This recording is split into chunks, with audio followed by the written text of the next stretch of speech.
సప్తమాతృకల్లో ఒక ఆవిడనమాట. పార్వతీ అమ్మవారికి సప్తమాతృకలు కూడా ఆవిడ దేహం నుంచే ఉద్భవించారు. పార్వతీ అమ్మవారు రక్తబీజుడు అనేటువంటి రాక్షసుడితోటి యుద్ధం చేస్తోందట. అలా యుద్ధం చేసి చేసి చేసి అమ్మవారు అలసిపోయింది. ఎందుకనంటే రక్తబీజుడు అంటే వాడి యొక్క రక్తమే బీజంగా కలిగినటువంటి వాడు కాబట్టి. అమ్మవారు ఖడ్గంతో గాయపరిచిందనుకోండి, ఆ గాయపరిచిన ప్రదేశం నుంచి వచ్చినటువంటి రక్తపు బిందువు నుంచి మరలా ఇంకో రక్తబీజుడు ఉద్భవిస్తున్నాడు. అలా రక్తబీజులు పెరిగిపోతున్నారన్నమాట. అమ్మవారు ఆలోచించి చిట్ట చివరికి శక్తిని, ఆవిళ్ళలో ఉన్నటువంటి శక్తిని 7 రూపాలుగా బయటికి తీసింది. ఎలా తీసింది అంటే 7 రూపాలు వాళ్ళు ఎవరు అంటే వాళ్ళు 7గురు కూడా సప్తమాతృకలు. ఈ సప్తమాతృకలు ఎవరు అంటే బ్రాహ్మి, వైష్ణవి, మాహేశ్వరి, కౌమారి, ఇంద్రాణి, వారాహి, చాముండ 7గురు అన్నమాట. వీళ్ళు 7గురు కూడా తంత్రశాస్త్రంలో చాలా విశేషమైనటువంటి దేవతారాధన చెయ్యడానికి యోగ్యమైనటువంటి వాళ్ళు, శీఘ్రంగా భక్తుల యొక్క కోరికలు తీర్చేటువంటి వారు. ఎప్పుడైతే అమ్మవారు 7గురిని కూడా ఆవిడ దేహం నుంచి పుట్టించిందో అందులో వారాహి అమ్మవారు ఒక్కసారిగా ఈ రక్తబీజుడి మీదకి యుద్ధానికి బయలుదేరి వెళ్ళింది. వెళ్ళేసరికి అమ్మవారు ఆవిడకున్నటువంటి కోరలు మీరు చూశారు కదా, 2 కోరలు ఉంటాయి. వరాహముఖం కలిగి 2 కోరలు చాలా పదునైనటువంటివి గాను, వంపు తిరిగినటువంటి కోరలు కలిగినటువంటి భయంకరమైనటువంటి బలం కలిగినటువంటి రూపం అన్నమాట. ఇంకా ఆవిడకున్నంత బలం ఎవ్వరికీ లేదు, అంత బలం ఉంది ఆవిడ దగ్గర. ఆవిడ ఆ రక్తబీజుడు శరీరం నుంచి పడినటువంటి రక్త బిందువుల నుంచి పుట్టినటువంటి రక్తబీజులందరినీ కూడా ఆవిడ కోరలతోటి చిన్నాభిన్నం చేసి వాళ్ళందరినీ కూడా హతులను చేసి ఆ చనిపోయినటువంటి కళేబరాల మీద కూర్చుని యుద్ధం చేస్తోందట జగన్మాత. ఎవరు? వారాహి అమ్మవారు. అది చూసి భయపడిపోయాడు రక్తబీజుడు. భయపడిపోయి అమ్మవారిని అన్నాడు, మన ఇద్దరం కూడా యుద్ధం చేద్దాం, ఇక్కడికి యుద్ధం ఆపి మనం యుద్ధం చేద్దాం అన్నాడు. వెంటనే అమ్మవారు సప్తమాతృకల్ని మరలా ఆవిడ శరీరంలో ప్రవేశపెట్టుకుని ఆ రక్తబీజుడిని వధించేసింది. ఒక ఘట్టం అది. రెండవది హిరణ్యాక్షుడు. హిరణ్యాక్షుడు ఎవరు అంటే వారాహి అమ్మవారి యొక్క పరమ భక్తుడు అన్నమాట.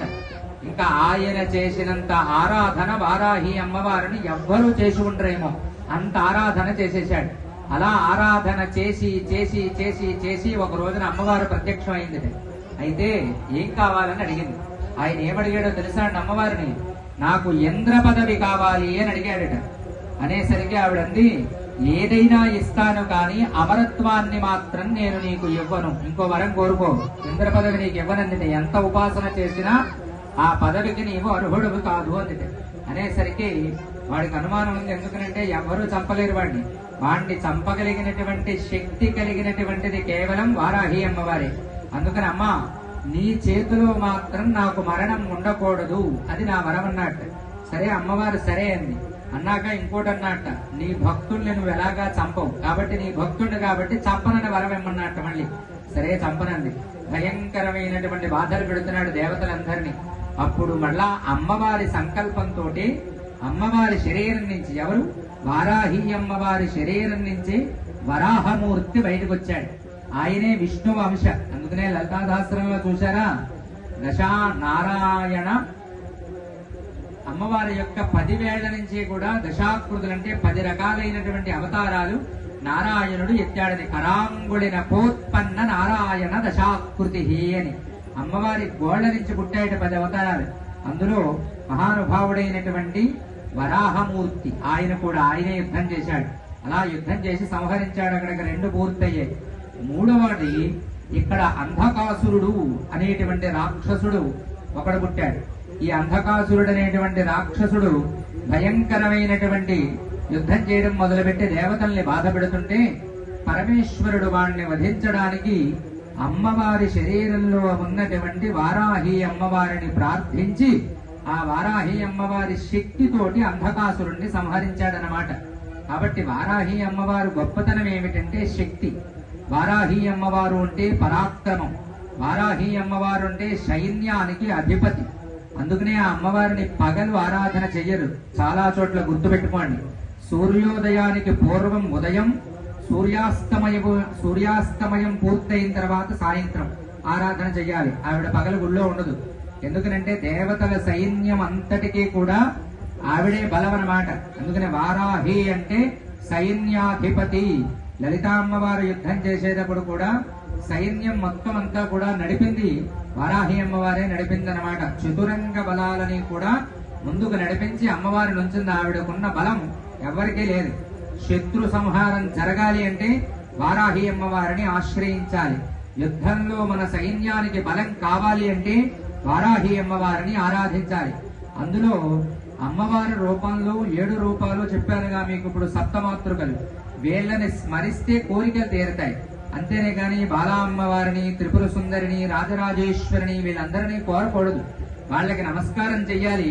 వీళ్ళ దగ్గరికి వచ్చి సప్తమాతృకలతో చెప్పాలి, అమ్మా నాకు ఈ కోరిక ఉంది అని. ఎందుకంటే వీళ్ళ అమ్మకి చెప్పగలరు, వీళ్ళే తీర్చగలరు.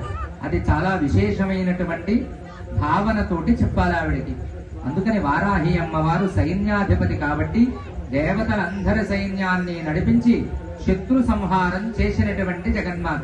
చాలా మంది వారాహి అమ్మవారికి భర్త వరాహమూర్తి అంటారు. కాదు, వారాహి అమ్మవారికి మళ్ళా అష్టభైరవుల్లో ఒక భైరవుడు ఆవిడ యొక్క భర్త అన్నమాట. వీళ్ళు 8 మంది: రురు భైరవ, చండ భైరవ, క్రోధ భైరవ, కపాల భైరవ, ఉన్మత్త భైరవ, భీషణ భైరవ, సంహార భైరవ, రురు భైరవ. వీళ్ళు 8 మంది. ఇందులో అమ్మవారు ఒక భైరవుడి భార్య అన్నమాట. అందుకని ఆవిడ పార్వతీదేవి అంశ. అందుకని రుద్రాంశని చేసుకుంటుంది. అందులో ప్రమాణం అది. కాబట్టి అలాంటి అమ్మవారి ఆలయంలో ఈ రోజున మనం పరమేశ్వరుడు కళ్యాణం చేస్తున్నాం. ఎవరైతే వారాహి అమ్మవారిని ఆరాధన చేస్తారో, ఈ వారాహి అమ్మవారి గురించి చెప్పినటువంటి అద్భుతమైనటువంటి ఈ చరిత్ర వింటారు, వాళ్ళకు శత్రు సంహారం జరుగుతుంది. శత్రువులు అంటే బయట ఉన్నటువంటి శత్రువులు శాశ్వతంగా ఉండరు. మన శరీరంలోనే మనం జీవించి ఉన్నంత కాలము కూడా లోపలుంటారు. వాళ్ళు ఎవరు అంటే కామ, క్రోధ, లోభ, మోహ, మద, మాత్సర్యములు అనేటువంటి ఈ 6 శత్రువుల్ని జయించాలి అంటే వారాహి అమ్మవారి అనుగ్రహం కావాలి. అంత శక్తి ఉంటేనే గాని వాళ్ళని మనం జయించలేం. అలాగే మనం ఒక కార్యం చెయ్యాలి అంటే ముందుండాలి. ముందుండి నడిపించాలి అంటే దానికి కావలసిన శక్తి కావాలి. ఆ శక్తి కూడా వారాహి అమ్మవారే ఇవ్వాలి. అలాంటి వారాహి అమ్మవారి నవరాత్రుల్లో ఆవిడ జననానికి కారణభూతుడైనటువంటి పార్వతీ పరమేశ్వరుల్ని కూర్చోబెట్టి వధూవరులుగా కళ్యాణం చేస్తున్నాం. నవరాత్రులే విశేషం. అందులో మళ్ళీ ఆవిడ తల్లిదండ్రులకి ఇక్కడ కళ్యాణం అంటే అది ఇంకా విశేషం. ఈ గాథ విని ఆ కళ్యాణాన్ని చూస్తే ఎటువంటి కష్టమైనా తీరవలసింది. ఇది వారాహి అమ్మవారి యొక్క చరిత్ర. అందరూ నమస్కారం చేసుకోండి. ఒక్కసారి మనస్సులో అమ్మవారిని స్మరించండి. ఓం వారాహీదేవ్యై నమః.